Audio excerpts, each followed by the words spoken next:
రాబోయే 2026లో ఎలా చేద్దాం, అలా చేద్దాం, ఇల్లు కడతాం, పెళ్లి చేద్దాం, అది చేద్దాం, ఇది చేద్దాం. ఎండిన ఎముకల లోయలు ఎలా మాట్లాడుకుంటున్నాయి. ఎన్నో చేద్దాం అనుకున్నాం. స్పష్టమైన మాటలు, మన ఆశలన్నీ విఫలమైపోయాయి. విఫల ప్రయత్నాలు, విసుగొచ్చేసింది. చివరికి కంట ఎముకలు మనం నాశనమైతిమి. ఎవరెవరైతే ఈ స్థితిలో ఉన్నారో, ఎవరెవరైతే ఈ స్టేట్మెంట్ చెప్తున్నారో, ఎవరెవరైతే ఈ నిట్టూర్పులు విడుస్తూ ఉన్నారో, యేసు నామములో చెప్తున్నాను, రాబోయే కాలంలో మిమ్మల్ని గురించిన నా దేవుని ఉద్దేశాలన్నీ ఎంత అద్భుతమైనవి. సంతోష సమాధానాలతో పాటు మీకు వెక్కటమైన నమ్మకాన్ని, నిరీక్షణ కలుగు చేస్తారు. ఆయన ఎటు కీడు చేయడు, మీకు ఎవరిని కీడు చేయనివ్వడు, ఏది ఎంత మాత్రము మీకు కీడు కలగనివ్వడు.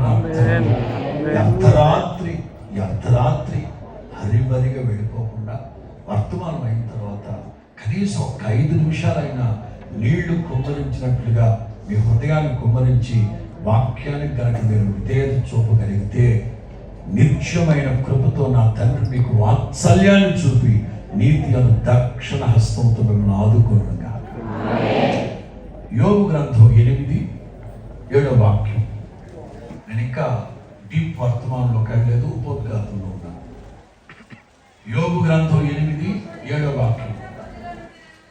మొదట నీకు కొద్దిగా ఉన్నా సరే, తొదకు నీవు మహాభివృద్ధి పొందుతావు. ఇప్పుడున్న స్థితిలో దేవుడిని ఉంచడు.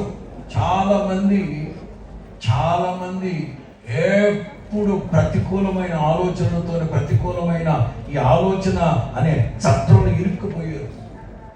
గతంలో నేను అలా ఉండేవు, ఇప్పటికి ఇట్లాగే ఉన్నా, ఇక మీదట కూడా సరే. ఇప్పుడు ఏదో స్థితి బాగలేదనుకో, భవిష్యత్తులో కూడా ఇలాగే ఉంటావా? ఏ దేవుడు మార్చదా? ఏ మనుషులు మారరా? కాలాలు పద్ధతులు మారట్లేదా? అన్ని మారుతున్నప్పుడు మన దేవుడు ఎందుకు మార్చని స్థితిని? విశ్వసించాలి, విశ్వాసాన్ని కాపాడుకోవాలి. పౌలు అంటారు, విశ్వాసాన్ని కాపాడుకున్నాను కనుక నా కొరకు నీతి కిరీటం నా కొరకు దాచబడి ఉంది. విశ్వాసాన్ని కాపాడుకోవాలి. మనం ఎవరివి? విశ్వాసులందరూ సరే చెప్పండి. విశ్వాసులందరూ సరే చెప్పండి. వస్తాయి. పరలోకంలో కోడి శాతం లేదు, వాడు ఎక్కడికన్నా వెళ్తాడు. రెండోసారి అలేలు చెప్పిన వాళ్ళందరూ నా మాట విన్నారు. చెప్పిన వాళ్ళు శ్రద్ధగా విన్నారు. నీ దేవుడైన యెహోవా వాక్కు ఎలా వినాలి? శ్రద్ధగా వినాలి. మొదట మీ స్థితి కొంచెమే ఉందా?